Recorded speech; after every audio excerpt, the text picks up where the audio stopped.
Welcome, friends, to day 2 of We Are Here for Greatness, or possibly day 1 of your Fairy Godmother podcast.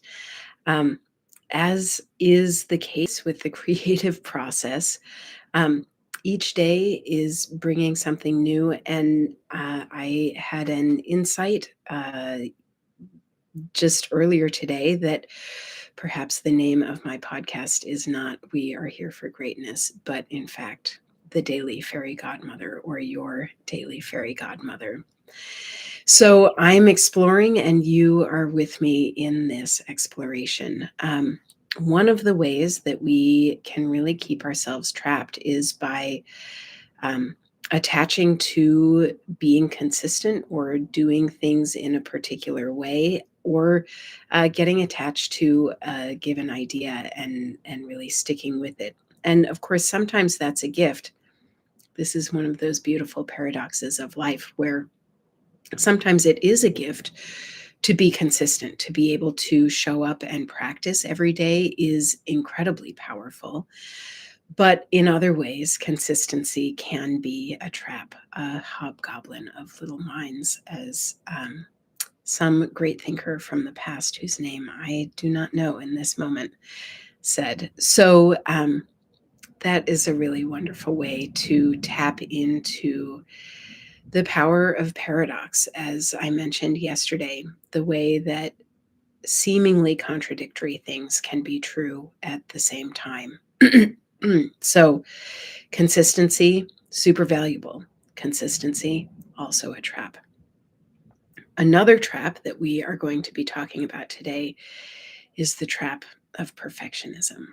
But before I get into that, let us just take a quick moment and ground ourselves in this moment, uniting our energy in this present moment, my present moment, your present moment, whether you are here live or joining us in the replay or on the podcast. So I will invite you to feel your feet on the ground, feel your butt in the seat, or whatever posture you're in. Feel the connection between your body and the earth. Imagine yourself growing roots into the earth, feeling the tug of gravity as a sweet expression of the earth's love for you, of your belonging to this magical living planet. Now let's take one big breath together, breathing in and out. Welcome. I am so glad you're here. And we are going to be talking about perfection and the trap of perfection. Part of the reason we're talking about this is because I have clarity that part of what I have to offer is a sense of relative freedom around perfectionism. This is not to say that I am totally free of the urge towards perfectionism. In fact, it's something that I would say I grapple with pretty much every day. Um, and I have made some really great progress in freeing myself from it. And I would say that that puts me in a wonderful position to be able to talk to anyone who is struggling with it, because I know very directly what the struggle is like, how it feels to be trapped behind that wall uh, of the urge towards perfectionism. And I know how it stops me and how it stops all of us from dreaming and creating a better world. So, I want to talk about a few ways that perfection has frozen me and that I see it freeze my clients. And then I want to offer you a practice to take home with you to start to loosen the bonds of perfectionism as they show up for you. So, one way that perfectionism really can block us is that it stops us from doing or trying things that we are not good at right away. So it's really common for people to be like, oh, I can't draw or I can't write. And what they really mean is that in this moment, I can't draw well enough to feel good about it, or I can't write to the perfect standard that I hold myself to. And that gets a couple of things wrong. One is that you get better through practice. And so, if you want to have the skill of drawing or writing or playing basketball or whatever, the way that you get to a high level of excellence is by practicing, by starting where you are and getting better and better over time. So if you want to have artistic skill, you need to practice. And that means not worrying about perfection, not worrying about how good you are at it right now. And the other thing that happens is that we forget that so much of life is not about the output. It's not about what we create. It's about what we get to experience. And when you lock yourself in the frame of always having to be perfect, always having to be good at things, you stop yourself from getting to just enjoy being a human, experiencing things, creating things, uh, going out in the world and having encounters, having experiences, developing yourself. And and that just it leads to a poorer life. And I want all of us to have a richer life. So that is one reason. So that's really a reason to, uh, that's really a reason to free yourself of the trap of perfectionism. Another way that perfectionism can stop you from doing things is by holding yourself to the standard of, if I don't do it perfectly, I shouldn't even bother doing it a little.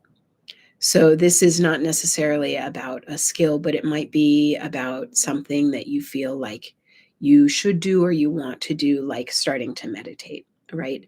And you might say, oh, I don't have time to meditate 20 minutes a day, or I can't get myself to meditate 20 minutes a day. So why even bother? When starting to meditate 1 minute a day or 3 minutes a day can make a massive difference. In fact, every meditation teacher I have ever worked with has said that it is much better to meditate for a minute a day than to hold out for the time when you can meditate 20 minutes. So, holding ourselves to that standard it blocks us from doing anything. And the truth is that the biggest changes we make in life come from the small, repeatable habits and patterns that we can develop. So it is better to do a little, to do the little that you can do, than to hold out for the time or the place or the conditions in which you can do it to the max, to the most perfect. Our standard of perfectionism stops us from even dreaming of a better world, much less acting toward a better world. I recently was in a conversation with a friend. We were talking about our dream of someday living outside of capitalism. And she said, well, but, um, sorry, just lost my train of thought. Um, she said, well, I would love to step outside of capitalism, but not everyone can do it. And so it doesn't really feel like it's fair for me to do that. So that's another form of perfectionism, right? If everyone can't do it at the same time, much less if everyone wants to do it, um, that you're not going to do it. And this is a way that people who identify or experience themselves as uncomfortably privileged can really block ourselves from moving towards freedom, moving towards liberation, because we hold this standard of like, oh, I would love to live a life where I work less, where I don't commit so many of my waking hours to work. But so many other people can't do that, so it doesn't really feel fair. But the truth is that we make a world where it's possible for more people to have that kind of freedom by taking advantage of the freedom, by prying space open through our choices and through our actions, and then making it increasingly normal for more and more people to do the same. So, by not allowing ourselves to do a little in that way, we stop ourselves from creating the space for others, and we stop ourselves from finding out what there is to find out from doing it differently. So, yesterday I talked about how doing is differently is I talked yesterday about how thinking about doing something and doing it are so, so different. And the truth is that every time you take a small step in a direction, it opens up the vista of what is possible in a way that thinking about it or fantasizing about it just never would. So we create the changed world by changing our habits, by changing ourselves. So So, these are all ways that perfectionism can get in the way of us taking action and moving towards enjoying our lives more, creating the world of our dreams, supporting ourselves in change and transformation just a little bit at a time. So, I want to offer you this motto, which I find so supportive, and it is anything worth doing is worth doing poorly. This flies in the face of what many of us have heard of, anything worth doing is worth doing well. But that, of course, is a perfection-based orientation anyway. If it is worth doing, it is worth doing poorly. It is better to brush your teeth for 10 seconds than not at all. It is better to stretch for 5 minutes than not at all. It is better to meditate for a minute than not at all. All of these things are a way of getting started and a way of offering ourselves freedom and transformation, including freedom from the standard of perfectionism, the trap of perfectionism. So, the practice that I want to invite you into is every day for the next week. I want you to notice a time when you are holding yourself to a perfect standard and invite yourself into doing it less well. Invite yourself into calling someone for a 5-minute connection, even though what you'd really like is half an hour to do a full catch up. Or send a quick text to make a connection, even though you don't have time for the full conversation that you'd like to have.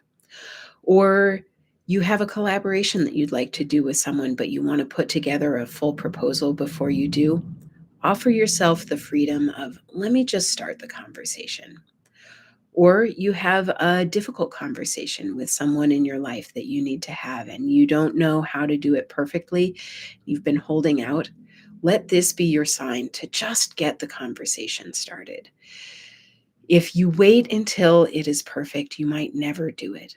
And the freedom and transformation that is available in doing it is so powerful.